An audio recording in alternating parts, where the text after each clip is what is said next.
Welcome to the Second Bite podcast, where we talk with top entrepreneurs and CEOs about creating valuable companies through creative transactions. Now, let's get started with the show. All right, so welcome back to the Second Bite podcast. I am your host, Todd Paskey. Have a tremendous guest with us today, Sean Belnick from Arcadia. Sean, welcome to the podcast, and thanks for spending some time today.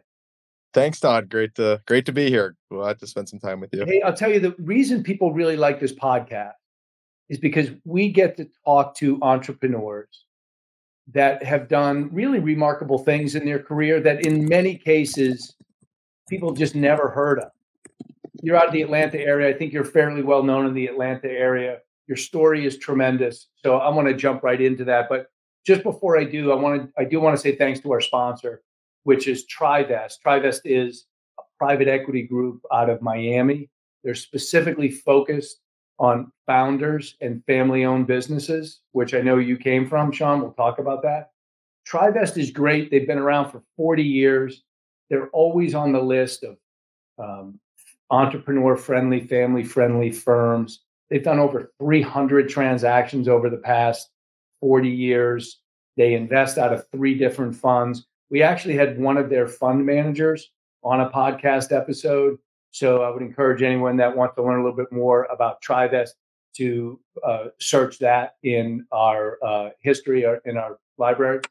And you can hear some pretty interesting things directly from the people at Trivest. If you want to learn more about them, you can go to trivest.com/secondbite. They've got some resources there for folks that are listeners of the show. So with that, Sean, I'm super excited to jump in. I think your story is a great one because it starts really early in your career. It goes through a really pretty successful exit. And now you're on act number 2, which is not a second bite, but you've started a new agency with a partner. Why don't you give me just a kind of a quick introduction to Arcadia so that we know that business. And then I want to go back into history to how you got here. And then I want to talk about Arcadia going forward. Sure. So, Acadia is the new company that I have launched with my partner, Jared Belsky from 360i, formerly CEO of 360i. And Jared's a big shot, right? He's been in digital marketing for a long time. He has. He's grown up with it. He's done everything, and he's seen a lot of growth and success. And so how did you guys get together? How did that happen? Yeah, so we were actually in YPO together. We knew each other from that, and we had known each other for about 7 years and had spent a lot of time, just building trust and kind of being on these parallel paths in terms of understanding what values we had, what kind of motivated and excited us, and, understanding what we were both looking to do. And our paths just, kind of uniquely crossed, which was very serendipitous and kind of worked perfectly from that perspective. And so people are going to hear about your past, which will explain maybe some of the present. But you guys with Arcadia have big plans right from the beginning. You've come out of the gate really strong. So if you will, describe Arcadia just in terms of how big it is, how many people are there, revenue, whatever the metric is you want to use. Because you've already done a couple of acquisitions. You've already got some targeted plans. Share what you can there. Yeah, so we've brought together 4 companies together under the Arcadia umbrella. And just to be clear, it's not a holding company. It's an integrated digital marketing platform offering, full suite of services to our clients. So they're, basically able to come to one provider and get best-in-class, SEO and SEM, best-in-class web design, best-in-class social media, best-in-class digital analytics, all things that are really critical to the modern marketer.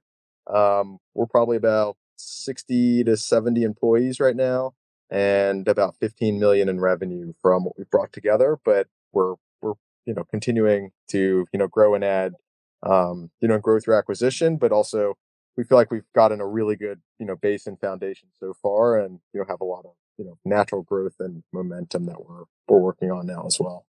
Great. So we're going to pull that apart and unpack it a little bit.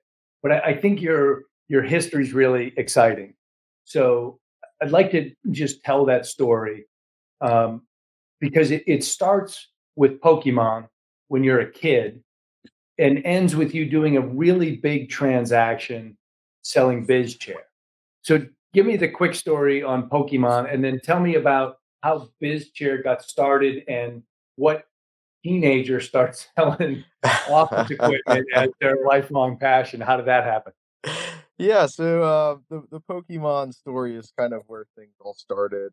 I had basically been, I was playing Pokemon as a teenager, way back in the day, which is starting to date myself a little bit. But um, essentially, I had kind of figured out that there was a way to, buy certain cards, sell them on eBay, and make money doing it. So I, just being kind of a stupid teenager at the time, figuring out how to sell stuff on eBay. Um, next thing every day I'm getting, checks in the mail, and my mom's like, "What's going on? Is this legal?" Like trying to figure out what's happening. Like her son's getting all this money in the mail, and I'm basically just like brokering cards, like selling them online, buying the packs, and then getting the valuable ones, and selling them individually. And I kind of figured that, there was a way to make a little bit of money there. So that gave me my, first kind of inclination that there was a way to make money selling things online, and that there were kind of inefficiencies in the You were market. how old then, Sean? Probably like 12 or 13 at the time with the Pokemon card thing. And so Yeah. where did you get access? What year was this? 2000 or so. Yeah, so it's early, right? Yep, very early. How did you get computer access? How did you get online? How'd you find eBay? How'd that happen?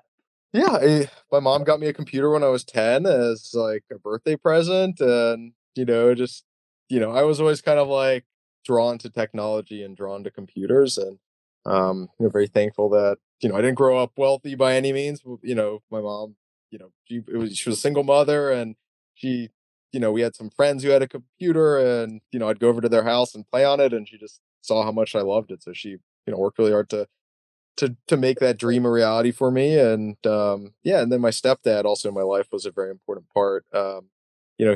He was in the office furniture industry, which is kind of how BizChair started. I can kind of transition there, but Yeah, yeah, as we transition, you're like sixth, seventh, eighth grade, right? yeah, yeah, Doing Pokemon. yeah, middle school. Yep. And are you making like a couple $100 or a few $1,000? It was like a few thousand. You're the I'd get richest kid in sixth grade for sure. yeah, Yeah. yeah. So at what point did you outgrow that and say, geez, I need to start doing something else? Tell me how that story happened.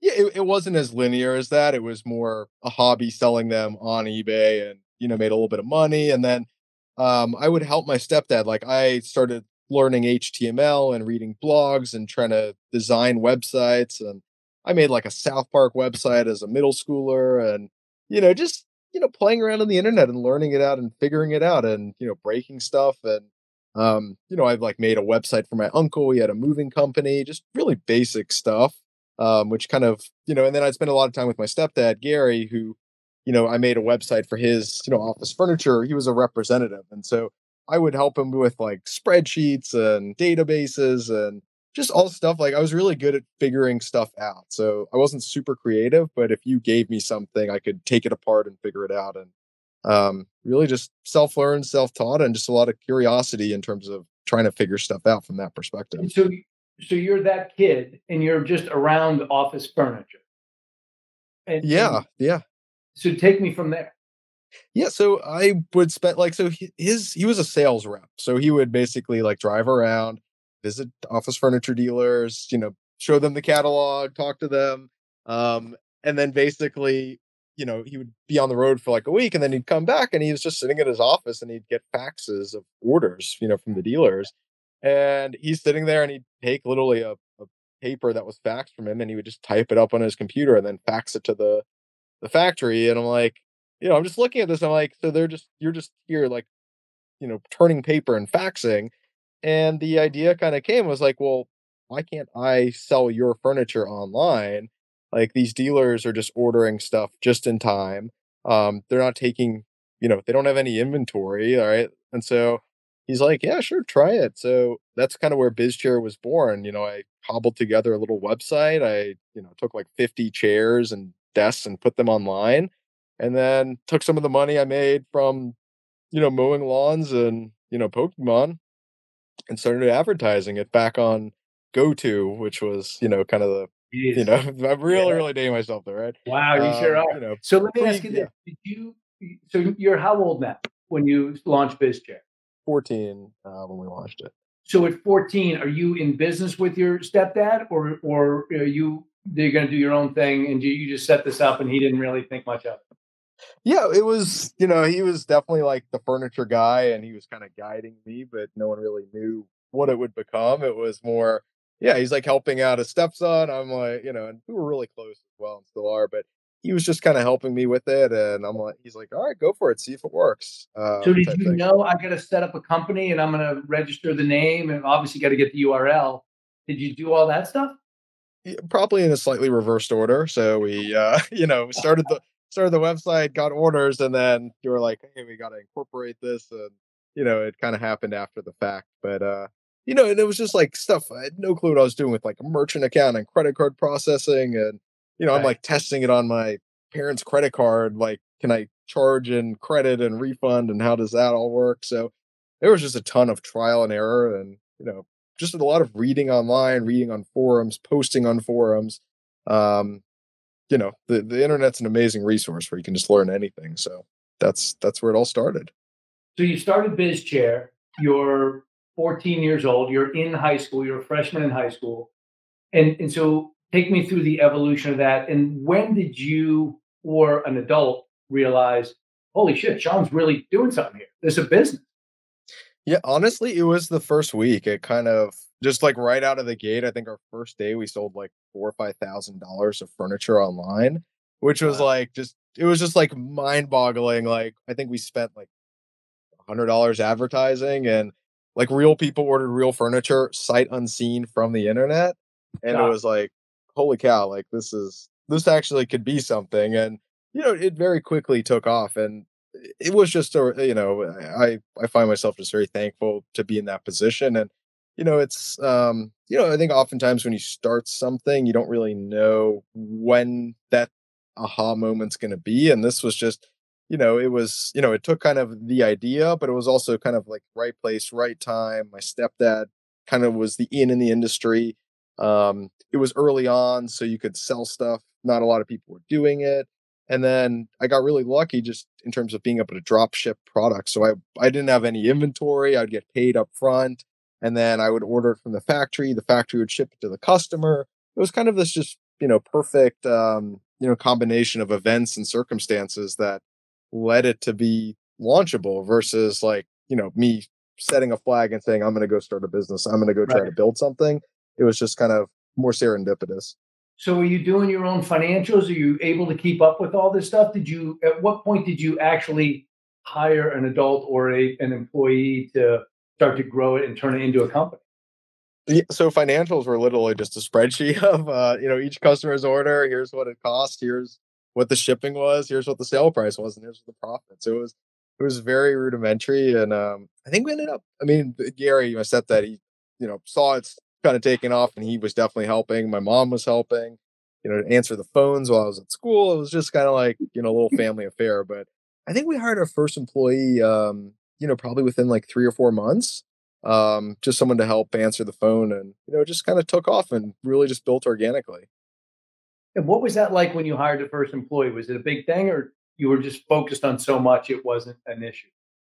I don't remember it being a real big thing. It was just, hey, we need someone to help us. Like, let's go find someone to help us. So, And I don't think it so was, yeah.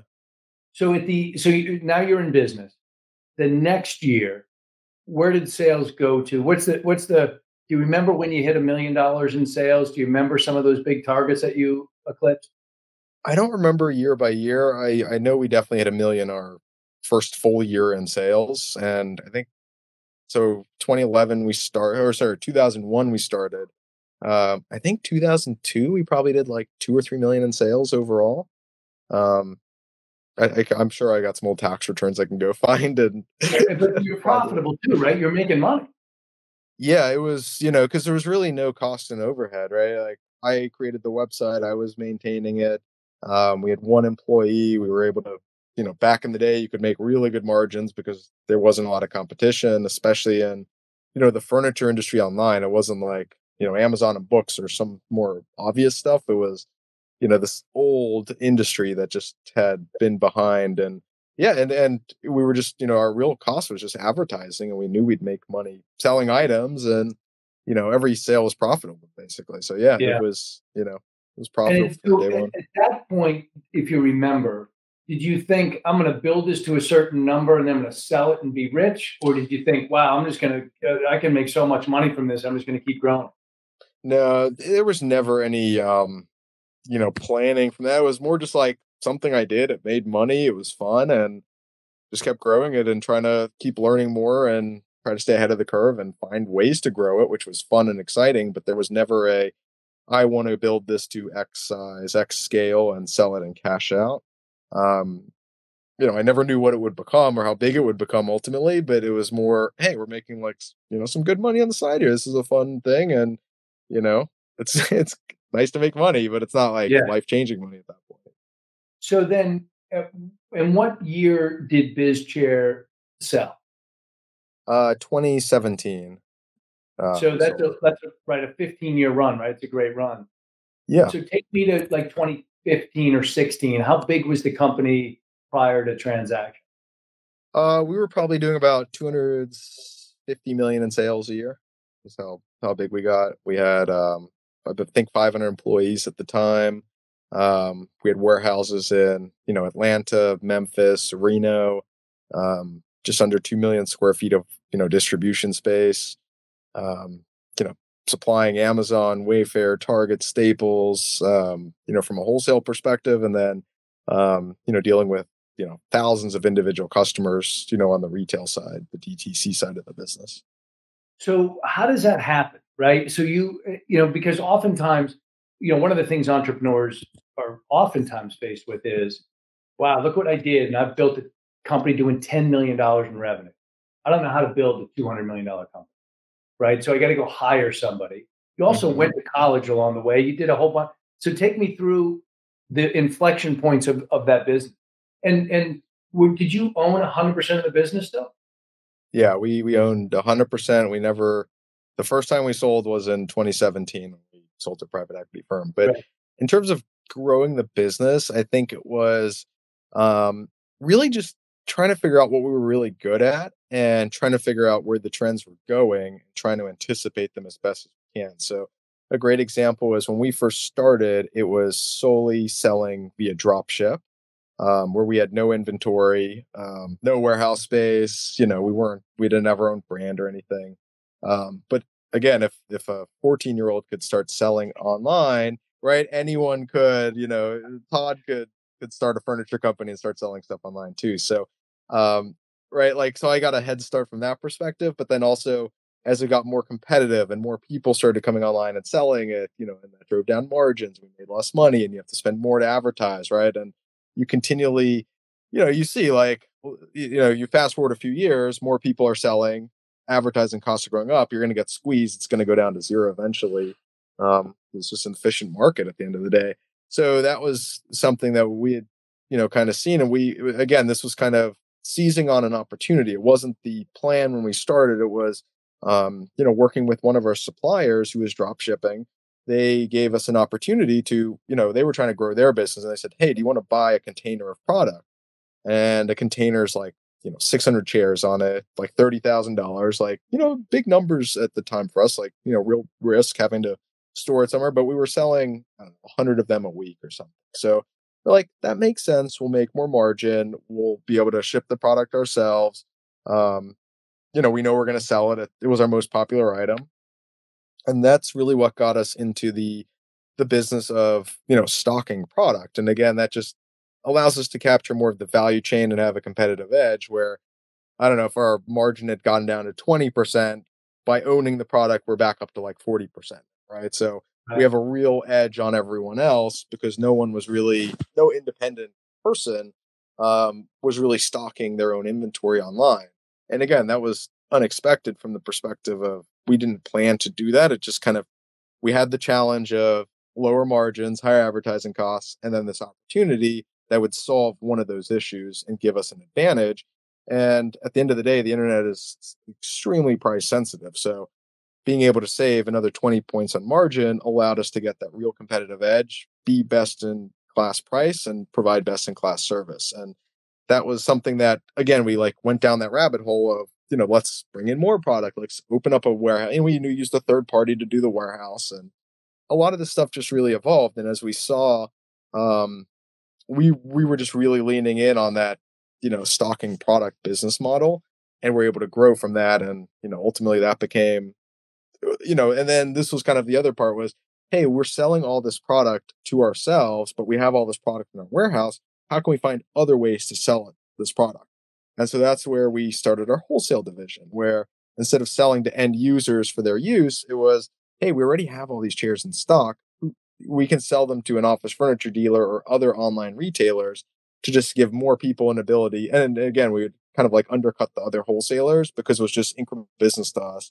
We had very little, cost structure. And so that's kind of how the wholesale business, grew. And then, as and I'm compressing lots of years here, but you start to look at that like, hey, we're really good at, getting product. We're comfortable with the risk. We know stuff's going to sell. A lot of people don't want to spend $500,000, $1 million in inventory. It takes capital.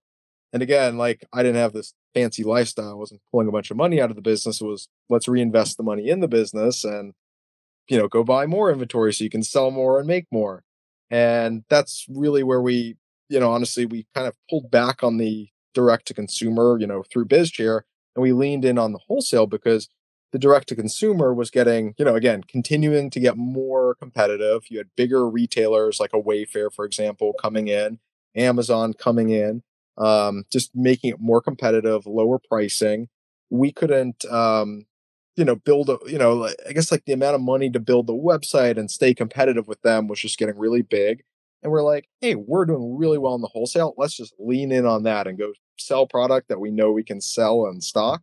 And so then we, started selling to Amazon and Wayfair and these people who were kind of competitors, but also people that were kind of parallel to us, right? And Amazon doesn't want to buy the 10 yellow chairs they're going to sell per week. That doesn't make sense. And likewise, a Wayfair doesn't want to own and stock 10 chairs they're going to sell per week. But we would buy, 500 of those yellow chairs and we would sell them to 500 different partners. And then we would get enough critical mass to kind of sell those to everyone else there. And you stayed true to just doing chairs, just doing office chairs? Did you ever struggle with, should we branch out, or did you branch out to offer other merchandise? We did and do. Really, seating is the majority, and it still is the majority of our business. It's, we always looked at like, behind you have the case goods, the bigger furniture, bigger desks. The problem is it's really expensive to ship. It's really heavy. It's prone to damage. Chairs were so much easier to ship and manage. And, we just, again, leaned into what we were good at and focused on. So you just stayed narrow and went really deep in that vertical. Yeah, because we always found more opportunities. And now the business is kind of matured and we've, found new product lines, like space heaters, residential furniture. We've continued to evolve as a company and find these new opportunities. But for so long, there was so much, because you have restaurant seating and tables, you have banquet halls, you have folding chairs. A lot of these things are, again, like higher volume, more commercial oriented furniture that we leaned in on. It's just things you never think of, right? So you're working hard. You're growing a great business. You're $200 million in revenue. And there's tons of opportunity, there's tons of threat, and then you get a knock at the door from private equity. I would imagine you got multiple knocks at the door. Can you walk us through that a little bit? Did you hire a banker and say, let's go do something? Did you get enough inbound interest? What was all that like? Yeah, honestly, there were, we probably thought about selling the company for 5 years before we actually sold it. We had hired a banker in the past and kind of run a process. And again, fortunately, we didn't sell at these earlier times, but, got some good minority offers that made sense. And then kind of, and this was where a real good business advisor who, was our CPA was talking through us. And, he's kind of saying like, why would you sell, I don't know, 40% of your business, you take out some chips on the table? because as we grew and reinvested in the business, it became worth, see what it was worth, a multiple of EBITDA. And, we're talking serious money as things are growing and, we're seeing success. And a lot of our business was, again, as we got into stocking inventory, as our business grew, it required more working capital. You pay taxes along the way. There's really not a lot of cash left as the business is growing. Ironically, when the business stops growing, you're not investing in inventory, and then the cash, flows in and you get everything. So we had a really good business advisor say, let me make some introductions to some banks, and we got some good working capital financing, which helped us take some money off the table and give us that security that we wanted along the way. And I think we always had just a healthy paranoia about the business. Was, I don't know, like we had a lot of success really quickly and really easily.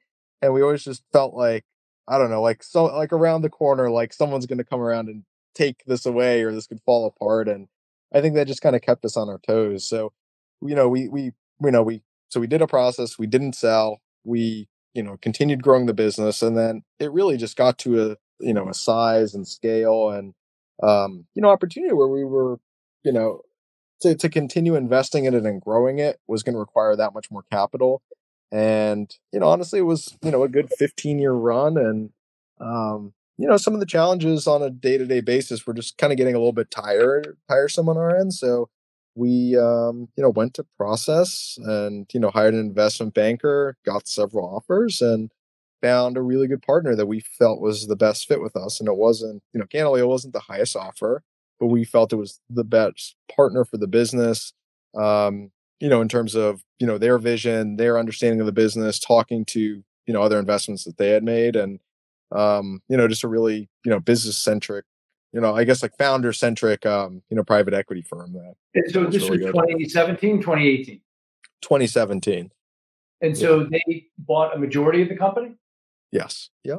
Gotcha. And so are you still can you give us an idea of any economics around that? Maybe not specifics, but I still own a minority stake and I'm still on the board of the business and still have I'm still able to make an impact on it and, be engaged and excited about it. Yeah. And so is that more kind of in your rear view mirror? And now you're doing this with Jared and you're working on this agency business. Do you see yourself as being somebody that'll have a kind of a portfolio of companies, or that's kind of in the past and this is going to be your future?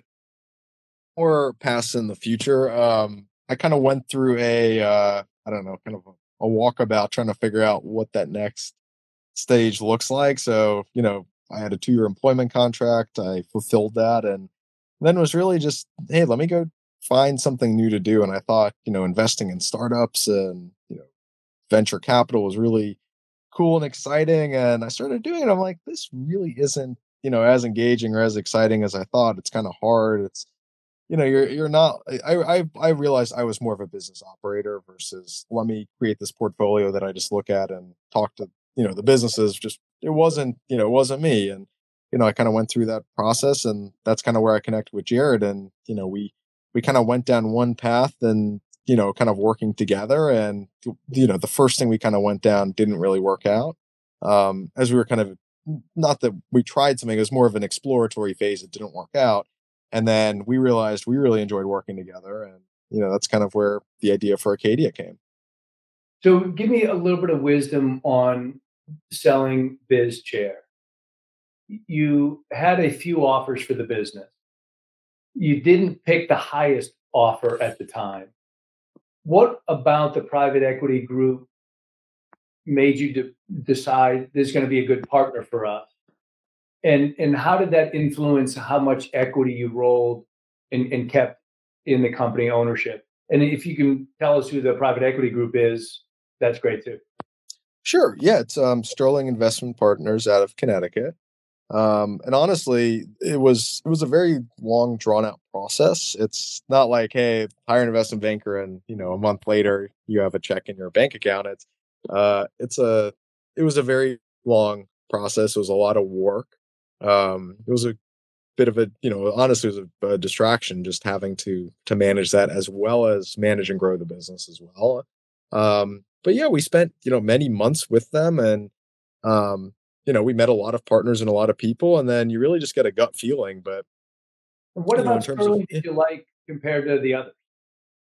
honestly, it was their understanding of the business and where it was going and what was needed to keep it growing. A lot of others were more like purely financially focused. And, obviously the financials are at the end of the day what drives the value, but having a partner understand a little bit more about the business, and, you're creating a platform and you have to invest in it, and, some of their ideas, and candidly, there were a lot of areas that we had kind of neglected in terms of investing. They wanted to invest to create more value. Um, like a great example is like our direct to consumer website, BizChair itself.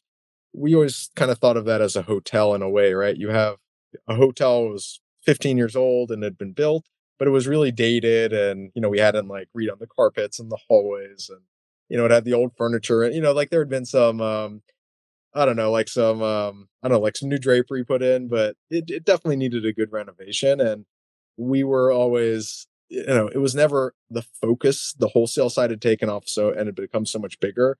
We really were just, we didn't want to lose our rankings and, take the Right. risk of a new website. There were all these other pieces. And it was kind of like there would be a big kind of J curve needed on the direct to consumer side. And, Sterling really see, and, it's really evident now just in terms of this like direct to consumer resurgence. They really went in and leaned in on that, and, put it on a new platform, hired new people to run it, and really manage it. And, the website's, I think, up like 40% since we sold, And it's a which is much great. larger business today than the 250 when you sold it? Yeah, it's over 300 million now. Right. And And and when you honestly, and I think one more thing about Sterling too is they've we've been through a lot with them, in terms of, dealing with tariffs. A lot of our stuff came from China. We've dealt with COVID when a lot of our business was gathering furniture, right? Like think of like a large banquet hall, wedding furniture. And they've really, stayed true to the business and stayed true to themselves. And been a really good partner, kind of focusing on the long term of the business and not being, purely financially focused. And that was also evident from talking to some of the other founders who had sold businesses to Sterling and were still on their boards and still involved with their companies. and is there a specific person at Sterling that you worked with, or was there a team there? There's a team there. There's a group that's on the board, and, they're a great group. Excellent. Um, so so that's a great success story, and thank you for sharing that. When let's shift just a little bit to Acadia in the last few minutes that we have. Hmm. So you mentioned that your 60-ish employees, about 15 million in revenue, and you brought four companies together, but you're not rolling up. You're kind of creating this arc of services. Is so did you acquire expertise in a few different areas and now you're going to kind of stitch this offering together?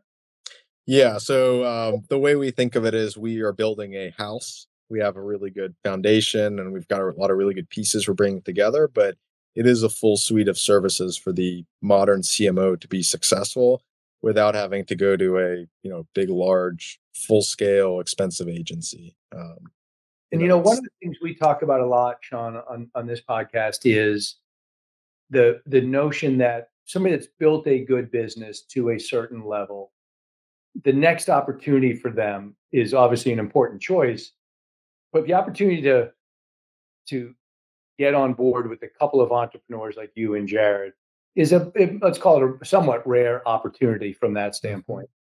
When you guys think about that house and the next pieces that you'll add on, are there any specifics that is maybe at the top of your priority list from an acquisition standpoint?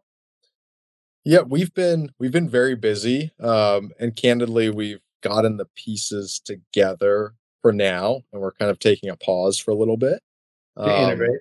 to integrate. Yeah, it's really, people are like, "You've done what in how many months?" Because our first acquisition was June 30th, and here we are, 5 months, 4.5 months later, with four companies, four distinct cultures, and, really working to integrate and get everything together. And, you know, thankfully, a lot of our, we've been very extensive in our diligence and very specific in the partners and companies we're bringing together.